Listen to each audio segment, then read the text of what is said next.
This is test 2 review. I'm going to go over the question so that you can have a better idea to prepare for the test number 2. Question number 1, we have to determine whether the given point is a solution or not. So the x equal 1, y equal -1, you just simply choose substitute into the equation. So I have the 1 squared over 2 plus -1 squared over 3.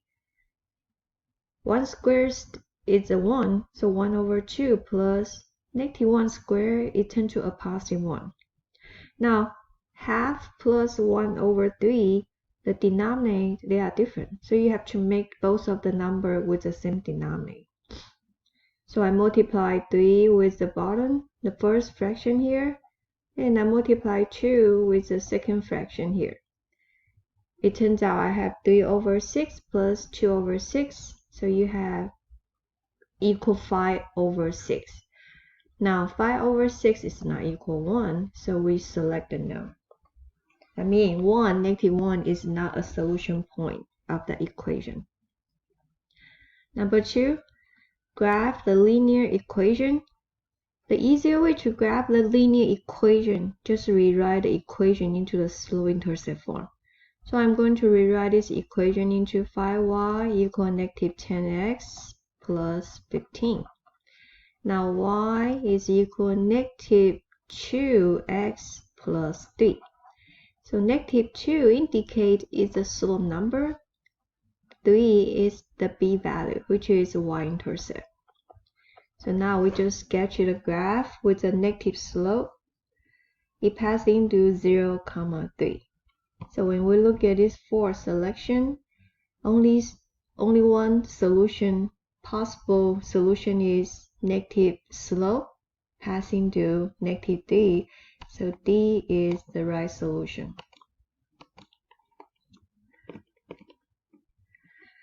Number 3, given the x-intercept and the y-intercept of the graph. So finding the x-intercept, we just look at the graph passing to the x-axis. That would be the x-intercept. So x-intercept at -1 and a +1, and the y-intercept at -1 on y-axis. So x-intercept at -1, +1, and the y-intercept at -1. Number 4, you have to find the x-intercept and the y-intercept. Every time when you find the x-intercept, we always let the y equal 0. So when I have the y equal 0, is equal x squared plus 8. And solve for x. X squared, when I bring the 8 to the left-hand side, it turns to the -8. If you take the square root on both sides, you'll get a positive square root -8. We don't like the negative number under the radical. So we always rewrite the negative radical number into a positive radical number to multiply with the -1. These two, they are equivalent. When they multiply back, it will go back to -8. Now, root -1 is equal I. We call this as an imaginary number. Imaginary number. So this is I. Plus minus A is plus minus 2 root 2. Now, I, since I is an imaginary number, that means it's a non-real number. Non-real. So when you have the solution is a non-real number, we go with no x-intercept.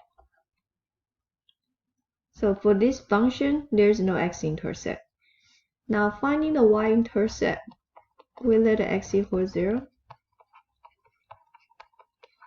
So I substitute the 0 back to the equation. I have the 0 squared plus 8. So that means it's 8. So y-intercept at A, but there's no x-intercept.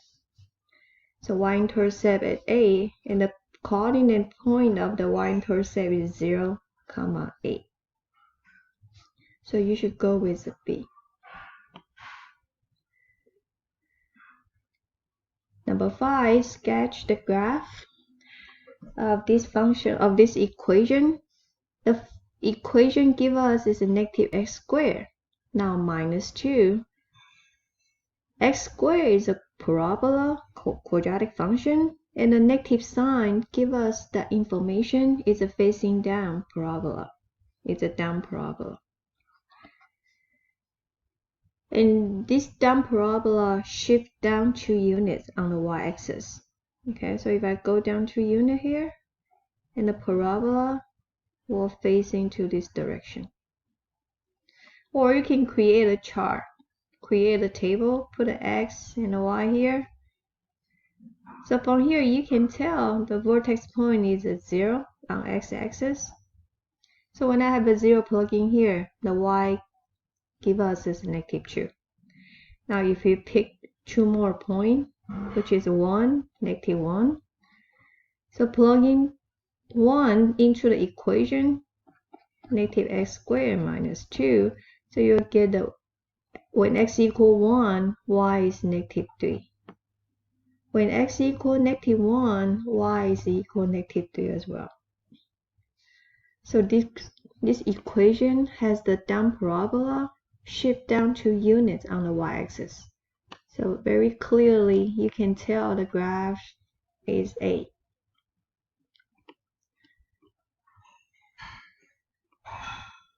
Number 6.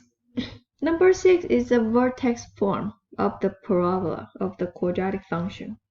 But this one has a power 4. With a power 4 function, it's very similar like power 2. For example, when you have the x squared, this is x squared. It's a facing up parabola. It passing to 0, 0 with a little bit sharp vertex corner.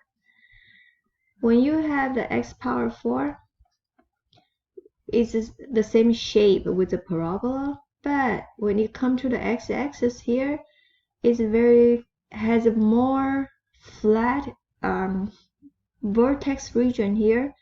This is more flat near to the x-axis because the power 4 give us there's a fourth solution.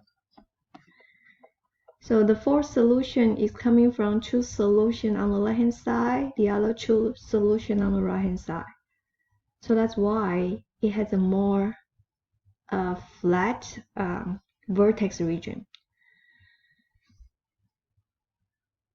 From here, we can tell the vertex point at negative 1, negative 5.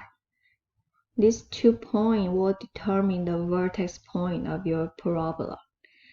So the inside, this is we call K, this is H. So the K, the vertex number K, we always take the opposite number from inside of the parenthesis. And the H, sorry, I put it upside down. It's H, K. Let me erase it here. So this is H, K. So the H represents the vertex point of the x-axis.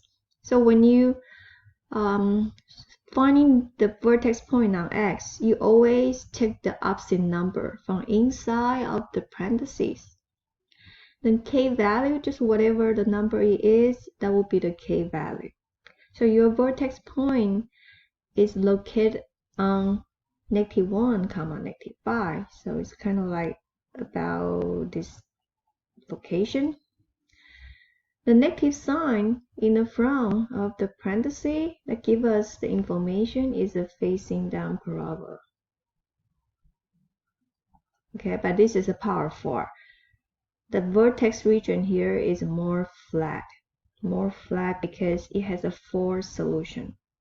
So if you look at the selection here, you know D is only 1 solution. Find the slope of the line. It gives us a 1 point at negative 7, negative 7. Another point is the origin. Origin we know is a 0, 0. So finding the slope of the 2 points, I can label this as x1, y1. I can label this as x2, y2. Now finding the slope, we use a y2 minus y1 over x2 minus x1. So now I substitute the number into it. I will have negative 7 minus 0 over negative 7 minus 0. So we have the negative 7 over negative 7, which is 1. So 1 is the slope number in order to satisfy these 2 points. Number 8. Write the equation in slope-intercept form. Okay. So the question gives us the slope number is 3 over 2, and the b is the y value is a negative 4. So all the information we need, they are here. So we just write down the y equal mx. So since the slope is 3 over 2, I write down the 3 over 2x plus b. Now b is negative 4. So you just write down negative 4. So the slope-intercept form is 3 over 2x minus 4.